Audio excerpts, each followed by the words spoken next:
equality in anime. Quality, absolutely. Absolutely wonderful. One of the greatest thing ever. Gender equality is all we needed in life. Gender equality, absolutely one of the greatest things done in recent years. An anime which is never behind on anything ever definitely has an amazing display of gender equality as well. Today, we will be diving deep into the world of... I forgot that it's not Sneak, it's just water, and I started shaking it. I was like, it's water! It's actual water, just water. Like, what idiot would drink Sneak energy and a coffee at the same time? Bruh. Equality, where women are better than men. Sneak for poor people. And precisely anime's takes on the matter. I understand this video will probably be demonetized like my last few, covering similar subjects. YouTube quarters. Disclaimer, the following entire video is sarcastic meta commentary. If you can't read between the lines, get with it or get lost. Your mom gay. Also bear with me, I have How is his mom gay if she gave birth to him while having schmexy time with a male? How does that make her gay? Like there is no logic whatsoever. Bro, if gay means happy there, well, probably she's happy having her child, which is not an offensive thing to say. Duh. Also bear with me, I have a cold. You don't sound like it. But this video idea was too good to pass up, and the script was already mostly done. So hey, might as well enjoy. She became gay after having him. KHOR Anime, who is actually a friend of mine, has a video of the best gender equality moments in anime. So I would like to use some of them as examples to prove exactly what I mean by anime is more progressive than any other form of media, especially the news. That is so true. So do y'all remember the anime Girl Senpai? Well, it's an anime that's really not about bunny girls. The anime literally clickbaited us, and huge respect. But there's a certain scene in this anime that really, you know, it elevates it to another level of romance entirely. Aside from being one of the greatest romance anime seen in years, I would say since Your Lie in April, I'm really glad that it's also very progressive with a mentality that's good for all of us. Bunny girls have rights too. Yeah! The main character, who like every main character in a harem anime ever, is so super nice. Of course, he'll go help her. So when he goes to help this little poor lost child, a random woman sees this. Run, bitch! Run! Assumes he's a pedophile, like everyone these days that sees someone. You can't say that word. That's why your video gets demonetized.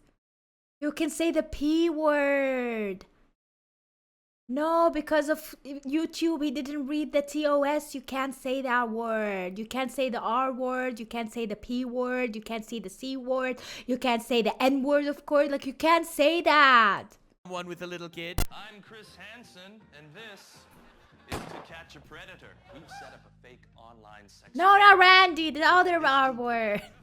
To lure this man to this house. He's going to have sex with an underage girl. So she immediately runs up to him and kicks him in the ass, because that's the logical thing to do when you see someone within 50-meter proximity of a little child. One thing I have to say about this tremendously powerful kick in his ass, like legit, how did she know that that kid is not maybe he's not the father? Like, how did she know that? Way that her ridiculously short miniskirt still manages to cover her panties. Huge respect, Bunny Girl Senpai. Huge respect. So then, main character says to the woman that kicked his butt, literally, I'm not a pedophile. This child is lost and I'm trying to help her because I'm the main character in a harem anime and I will always do random acts of kindness, especially when a woman in my future harem is watching. And she totally understands this, feels bad, and because anime is a true progressive medium, she demands him to kick her butt, just as she has kicked his. So he does kick her because, well, he would kick a guy if the guy did that. I know I would kick a guy if a guy did that. If he wouldn't kick a girl, this would make him a sexist. So yes, you have to kick this girl because the only way to respect women these days is to beat the hell out of them. Don't take that out of context, please. That would be very bad. And then a police stops on a bike after seeing him kick her ass, making sure everything's all right. We know the real sexist in this story. This cop thinks a guy can't kick a girl's ass? Damn, bro. Not cool. It's also not cool that this cop is riding around on a bike. It's almost as bad as Canada where they have goddamn horses. Oh, how much horsepower does your vehicle have? 1. But yes, Bunny Girl Senpai, very cool and very appreciated. The next anime I'd like to bring up is one that's inspired me in many, many ways. Konosuba, one of the greatest anime goddamn ever, where Kazuma straight out says, I am an advocate of true gender equality. I heard that this is one of the like funniest animes when it comes to this gender equality thing. Even though he's in an isekai world, okay. he doesn't take advantage of the situation, but he immediately tries to put an end to toxic masculinity. He believes in gender equality, and therefore he's a guy who has no problem drop kicking female opponents. He has an ability to steal random artifacts. Like, for example, a random woman's panties. He could steal it from her by just waving his fingers in this very not creepy way. I do it all the time, and I get weird looks. I'm not exactly sure why. I'm pretty sure it's normal. But again, I respect the guy. I mean, if you can torture your enemies but not jack them off, how are we better than them? Next scene, we have an amazing scene from Attack on Titan, where Mikasa, being an elite soldier, is selected to be somewhere apart from Eren. So she flips out because, you know, she's a shonen woman. She has to be around her dude. Shonen women. But then Eren yells at her, saying, get a hold of yourself.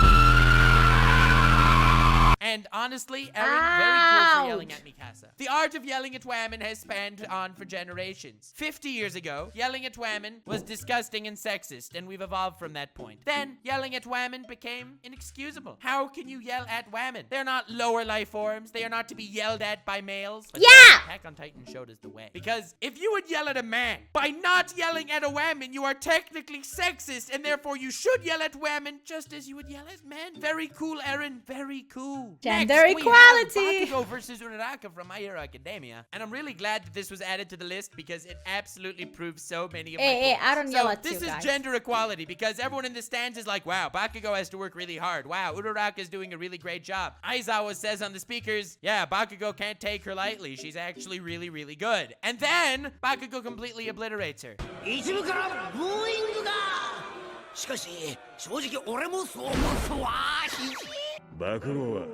ここまで上がってきた相手の力を認めてるから警戒してんだろう。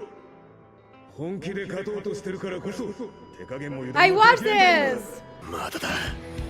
まだこいつ死んでねえ。 Now that's fucked up. I love how this is considered gender equality because we praise the shonen woman right before she's blown to oblivion by the main guy. I also love how in this tournament arc where you had a bunch of women entries, they all got taken down in these super easy fights, none of them even making it to the quarterfinals. Oh, but this moment is gender equality because Bakugo can't take her lightly. He just annihilates her, not taking her lightly. Very cool, My Hero Academia. Very cool. Next, we have from Monster Musume, an incredible scene that definitely shows the power of gender equality. Main dude is in a love hotel with snake women. Why? Not for the reasons that most people go to love hotels. And people are making fun of them because she's a snake woman. So he punches the dude really hard until the dude flies into the dude's woman and they go flying away.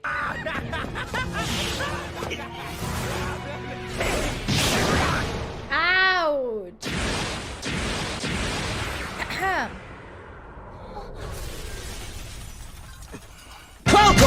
Punch! Why are you destroying my ears?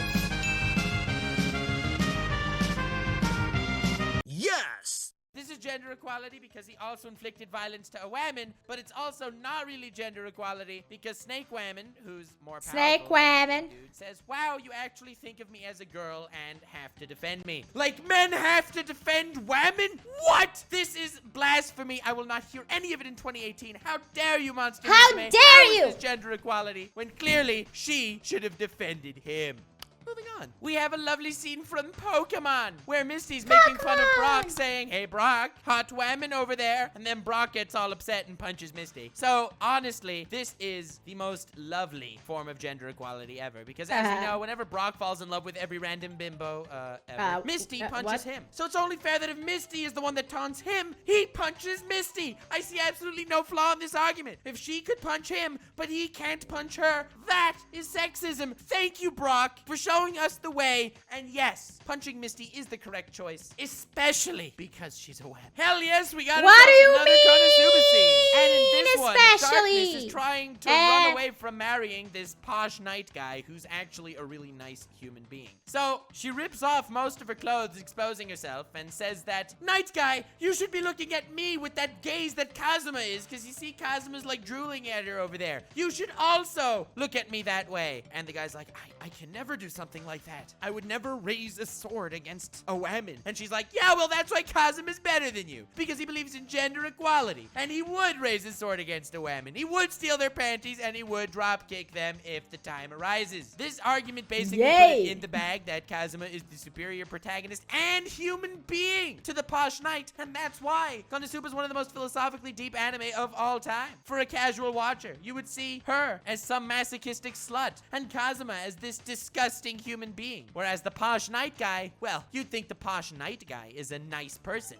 not raising a sword against a woman. But then Darkness geniusly points out that no, it's just the opposite. It's because he won't raise a sword against a woman that makes him a disgusting human being. Thank you, Darkness. Truly a light in the darkness of society, showing us the true way to respect women. And at long last, we have the final scene from Yu Hakusho, where Yusuke is fighting this enemy woman, who's actually a trap, but we don't know that yet. And while fighting her, he punches her in the chest and kicks her in the face. Kawabara, a really cool guy, but definitely not someone society would appreciate today, says, "How could you kick a woman in the face and punch her in the chest? That's like low blows." And then Yusuke, at last, reveals the truth. He was doing that in order to check if she was actually a woman or a man. So while Yusuke retains the moral high ground, because whether she was a woman or a man makes no difference, you could punch her, because if you'd punch a man and not a woman, what have we learned today? That's sexist. So you would think Yusuke is in the right. Good for you, punching women just like men. Very cool. But then it turns out that, unfortunately, that's right, he's transphobic. Assuming her gender just because she feels like a dude? Wow, man. That's a low blow, even by anime standards. This video is gonna get me in a hell of a lot of trouble. It was fun making, and while I would like to say that's what counts, it's not really what counts. So if you did enjoy this video, definitely smash like and leave a positive comment to drown out the negative ones. This is my opinion. A woman should never hit a man, and a man should never hit a woman. That's it. That's my genuine opinion. Also, when it comes to yelling and arguing, it's one thing like arguing and shouting at each other, have it, whatever you want, but once you start cussing at each other and like literally putting down each other, talking shit to each other, that is unacceptable. That is also a no-no. Cause there is one thing, you will fight, but you will make up. But the words, the harsh words, the call outs, that the name calls, you know, like the nicks that you are giving to another person, they are sticking. These things stay while you fix the argument. So I think it's what the most important thing is to never call people things. Like, for example, if you are fighting with someone, don't call them stupid, dumb, or even worse than that. It really leads to bad relationship. You can screw it to the point that you will never be able to go back and fix it. So I think don't call names. The name call outs, like, skip that completely. Yeah.